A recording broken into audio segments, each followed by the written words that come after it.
وَلَقَدْ يَسَّرْنَا الْقُرْآنَ لِلذِّكْرِ فَهَلْ مِن مُّدَّكِرٍ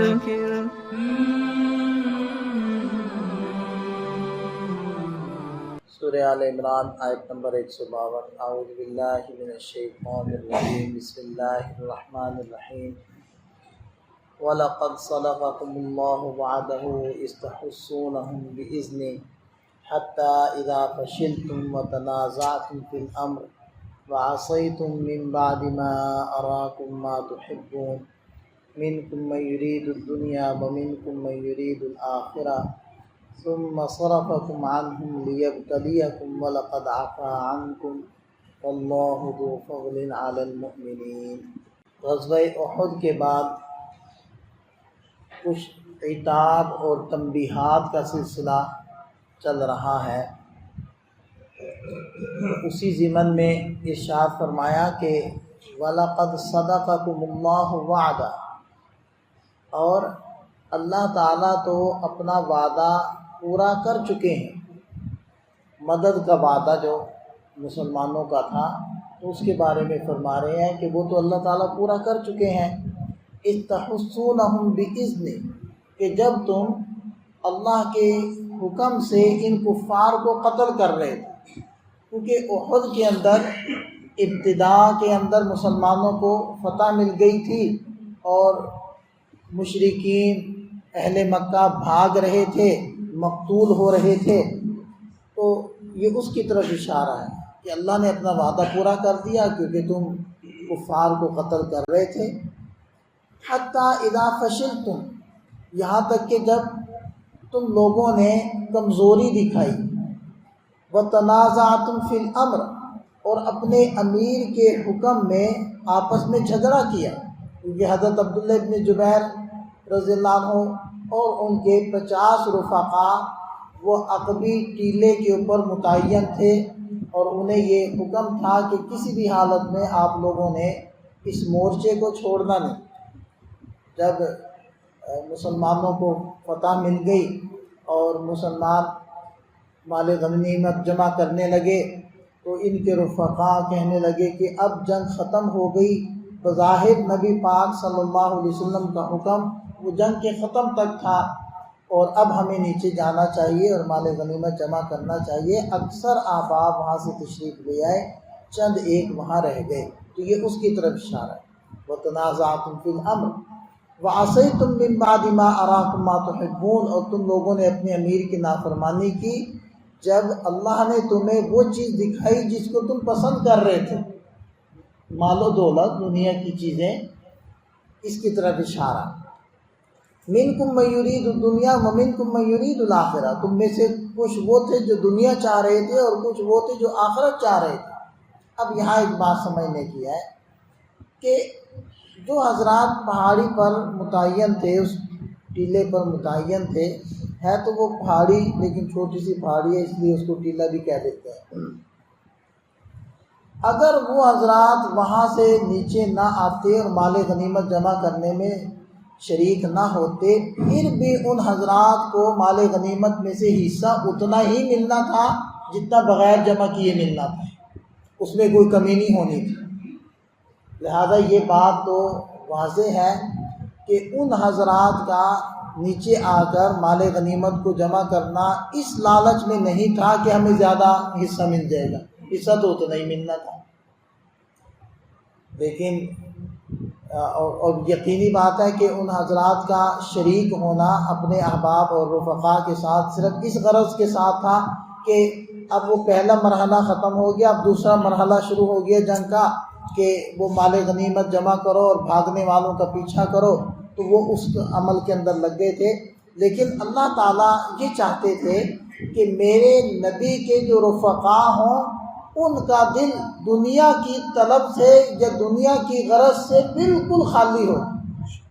یہ اللہ تعالیٰ چاہتے تھے، کیونکہ اگرچہ دونوں صورتوں میں حصہ تو ایک جیسی ملنا تھا لیکن پھر بھی دنیا کا ایک ہلکا سا اثر اور مال و دولت کی ایک ہلکی سی محبت، وہ تو ان حضرات کے دلوں کے اندر ایک ہلکی سی جھلک نظر آئی اور اللہ تعالیٰ نے اس چیز کو پسند نہیں کیا کہ وہ ہلکی سی جھلک بھی باقی رہے، تو دلوں کو دھویا گیا۔ اور دیکھیں کہ یہ وہ حضرات تھے کہ جن کی تربیت اب اس انداز میں ہوئی ہے۔ تو اب بعد میں دیکھیں کہ جب حضرت ابوبکر صدیق رضی اللہ عنہ کو خلافت ملی ہے، حضرت عمر فاروق رضی اللہ عنہ کو مسند خلافت ملی ہے، اور ان کے کچھ رفقا یہ چاہتے ہیں، کچھ احباب یہ چاہتے ہیں کہ اب حضرت عمر فاروق اپنی زندگی کے اندر تھوڑی سی تبدیلی لائیں، جو اللہ تعالیٰ نے اتنی فراوانی دے دی ہے تو اس کا کچھ نہ کچھ اثر ان کے اوپر ظاہر ہو، اور یہ اپنے کھانے کو، اپنے لباس کو بہتر کریں۔ تو اس کے جواب میں حضرت عمر فاروق رضی اللہ عنہ نے کیا فرمایا؟ حضرت حفصہ رضی اللہ عنہ کے ذریعے سے ان حضرات نے کوشش کی تھی نا، تو فرمانے لگے کہ مجھے ان لوگوں کا نام بتا دو جن لوگوں نے یہ کوشش کی ہے، میں مار مار کے ان لوگوں کا منہ بدل دوں، کہ وہ مجھے دنیا کی طرف لے جانا چاہ رہے ہیں، چیزوں کی طرف لے جانا چاہ رہے ہیں۔ تو یہ وہ حضرات ہیں جن کی تربیت اس معیار کے اوپر ہو چکی، یہ اللہ تعالیٰ چاہ رہے ہیں۔ اور فرمایا کہ ثم صرفکم عنہم لیبتلیکم، پھر اللہ نے تم کو ان سے ہٹا دیا، رخ پھیر دیا۔ دیکھیں کہ پہلے مسلمانوں کا غلبہ کفار پر تھا، مسلمانوں کا رعب ان کے اوپر چھایا ہوا تھا، مسلمان پیچھا کر رہے تھے، کفار بھاگ رہے تھے، لیکن پھر پانسا پلٹا، اور اللہ تعالیٰ کیا فرما رہے ہیں کہ اللہ نے تم کو ان سے ہٹا دیا، اب وہ تمہارے پیچھے پڑ گئے، اب وہ پیچھے ہو گئے، مسلمان آگے ہو گئے، وہ غالب آنے لگے، مسلمانوں میں بھگدڑ مچ گئی، اور وہ آگے پیچھے نہیں دیکھ رہے ہیں، بس بھاگے چلے جا رہے ہیں، پھر یہ صورتحال پیدا ہوگی۔ لیکن آگے فرمایا لیبتلیکم، یہ ہم نے اس لیے کیا تاکہ تمہیں آزمائیں، یہ نہیں فرمایا کہ تمہیں سزا دیں، تمہیں عذاب دیں، بلکہ کیا فرمایا تمہیں آزمانے کے لیے۔ اور پھر آگے ساتھ ہی اعلان کر دیا وَلَقَدْ عَفَا عَنْكُمْ، اللہ نے تمہیں معاف کر،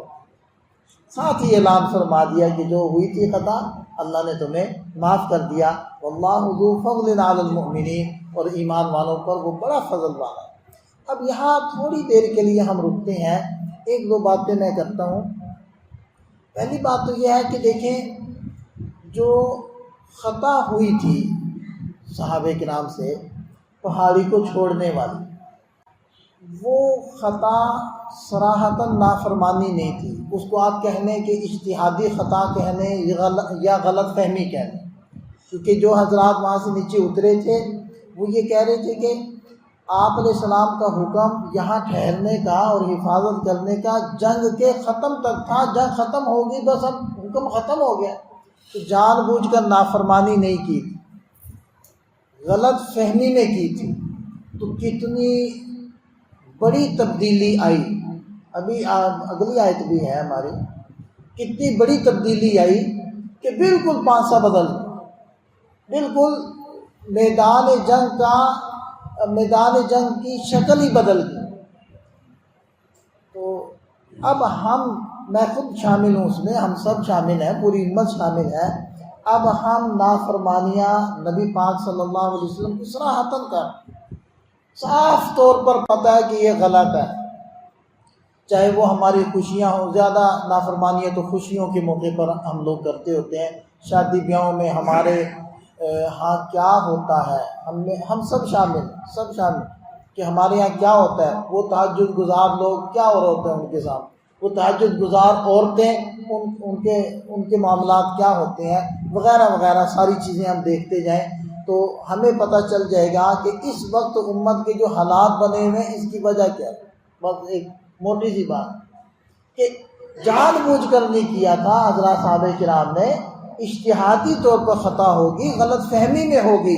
تو اس کے بدلے میں یہ کچھ ہوا کہ نبی پاک صلی اللہ علیہ وسلم کو تکلیف آئی ہے، آپ علیہ السلام زخمی ہوئے ہیں، آپ علیہ السلام بے ہوش ہوئے ہیں۔ آج امت کیا کر رہی ہے وہ سب کے سامنے ہے۔ دوسری بات کہ سب نہیں اترے تھے، کچھ پھر بھی بچ گئے تھے، یعنی حکم بالکل کالعدم نہیں ہوا تھا، کچھ حضرات پھر بھی وہاں ٹھہرے ہوئے تھے، جمے ہوئے تھے، ڈٹے ہوئے تھے، لیکن پھر بھی یہ صورتحال بن گئی میدان جنگ کی۔ آج دیکھیں کہ امت ساری کی ساری کن کاموں میں پڑی، کن امور میں پڑی ہے، یعنی کہ سود ہمارے پاس چل رہا ہے اور جوئے کی شکلیں جدید قسم کی وہ ہمارے ہاں جاری ہیں، رائج ہیں، اور معاملات کے اندر سری جو باتیں آپ علیہ السلام نے منع کی تھی خرید و فروخت کے اندر، صرافہ بازار میں جائیں اللہ ماشاء اللہ جس کو اللہ بچائے آلموسٹ وہ وہی نافرمانیاں کر رہے ہیں جس سے اللہ کے نبی صلی اللہ علیہ وسلم نے منع کیا تھا۔ سونے کو سونے کے بدلے میں خرید رہے ہیں، بیچ رہے ہیں،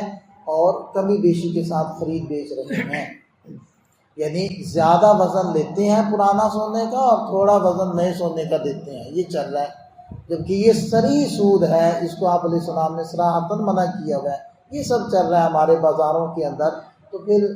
حالات کا یہ دیگر گوں ہونا ہمیں اچھے سے سمجھ میں آ جانا چاہیے۔ اور اگلی بات بھی سمجھ میں آ جانی چاہیے کہ اب ان حالات کو بدلنا کیسے ہے۔ بدلنے کے لیے ہمیں بدلنا ہوگا، ہمارے اعمال کو بدلنا ہوگا، اور وہ ایک ہی طریقہ ہے۔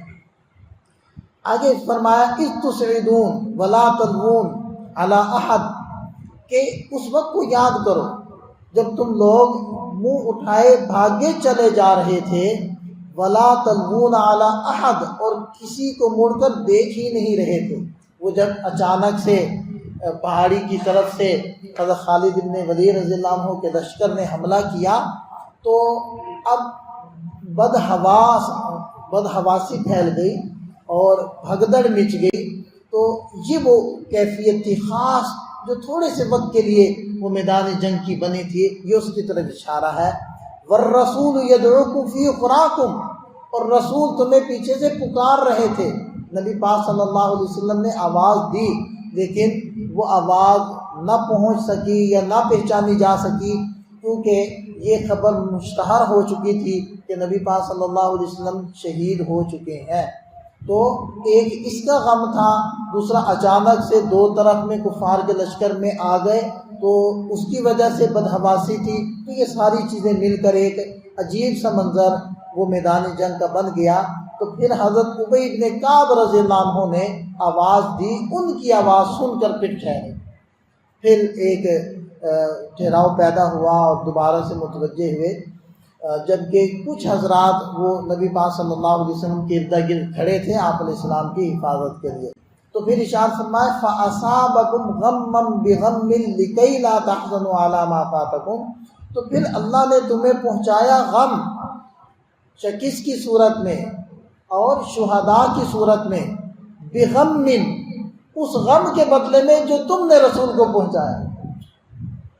لِكَيْ لَا تَحْزَنُوا عَلَىٰ مَا فَاتَكُمْ، تاکہ اس میں بھی اللہ تمہاری تربیت کرے، تمہیں اندر سے مضبوط کرے اور تم اس قدر مضبوط ہو جاؤ کہ آئندہ جب تم سے کچھ فوت ہو تو یہ مارا ہوا میدان ہاتھ سے چلا گیا، تو فوت ہو گیا بہت کچھ، تاکہ جب تم سے کچھ فوت ہو تم آئندہ غمگین نہ ہو۔ اگرچہ یہ لغزش ہوئی ہے یا خطا ہوئی ہے لیکن اللہ تعالیٰ اس کے اندر بھی تربیت فرما رہے ہیں۔ اور ولا ما اصابکم، جو تکلیف تمہیں پہنچے تاکہ تم آئندہ اس کے اوپر غم نہ کرو، یعنی ایسا غم نہ تمہیں ہو کہ جو ناقابل برداشت ہو۔ واللہ خبیر بما تعملون، جو کچھ تم کرتے ہو اللہ سب باتوں سے خبردار ہیں، واقف ہیں۔ اب اللہ تعالیٰ ہمیں ان چیزوں کا یقین دے دے کہ اصل سارے انسان کے جو معاملات ہوتے ہیں نا وہ اوپر کے ساتھ اٹیچ ہوتے ہیں، آسمان کے ساتھ اٹیچ ہوتے ہیں۔ جو دنیا کے حالات بدل رہے ہوتے ہیں، جو مہنگائی چل رہی ہوتی ہے، اب یہ دیکھیں کہ سری عذاب نہیں چل رہے، بجلی کا دیکھ لیں، گیس کا دیکھ لیں، پیٹرول کا دیکھ لیں، جو مہنگائی ہے وہ سب کے سامنے ہے، چیزوں کے ریٹ بتانے کی ضرورت نہیں ہے، سب کو پتہ ہے کیا ہے۔ تو یہ عذاب ہی تو ہے، اور کیا عذاب آئیں گے، اور اب بھی کوئی ہلاکو خان اٹھ کر آئے گا، یا اب بھی کوئی چنگیز خان آئے گا جو مسلمانوں کو قتل کرے۔ اب یہ جینا کیا جینا ہے، پورا مہینہ اس عذاب کے اندر گزرتا ہے ہم سب کا کہ بل پتہ نہیں کتنا آئے گا، پتہ نہیں ہمارے ساتھ بنے گا کیا، وہ آپ ہمارے ساتھ کرے گا کیا۔ تو یہ عذاب ہی ہے، اور کیا عذاب ہے، اور کس کو عذاب کہتے ہیں۔ اب بھی مسلمان نہ سمجھے تو کب سمجھیں۔ تو تو یہ حالات اگر ہم بدلنا چاہتے ہیں تو اجتماعی توبہ اور اپنے اعمال کو بدلنا، تو یہ ساری چیزیں خود بخود بدل گئی۔ اور جن لوگوں نے بدلی تھی تو تاریخ بتاتی ہے، ساتھ پڑوسی ملک ہیں ہمارے، جن لوگوں نے پھر حالات بدلے تھے تو وہاں اعلان ہوتا تھا کہ بجلی اور گیس خوب استعمال کرو کیونکہ بہت وافر ہے۔ بل شل تو تھے ہی نہیں نا، بل تو تھے ہی نہیں۔ یہ اعلان کیا جاتا تھا بار بار ریڈیو کے ذریعے سے کہ بجلی بھی خوب استعمال کرو، گیس بھی خوب استعمال کرو، چولہے بھی بجلی والے استعمال کرو، یعنی ہیٹر والے، تاکہ زیادہ بجلی استعمال ہو اور بل شل نہیں ہوتے۔ تو جن لوگوں نے اللہ کے حکموں کو اس زمانے کے اندر بھی زندہ کیا تھا، حدود کو زندہ کیا تھا، تو ان لوگوں نے برکتیں اس زمانے میں بھی دیکھی ہیں، اور اگر ہم بھی کریں گے تو ہم بھی پائیں گے۔ اللہ تعالی ہمیں سمجھ عطا فرمائے، عمل کی توفیق۔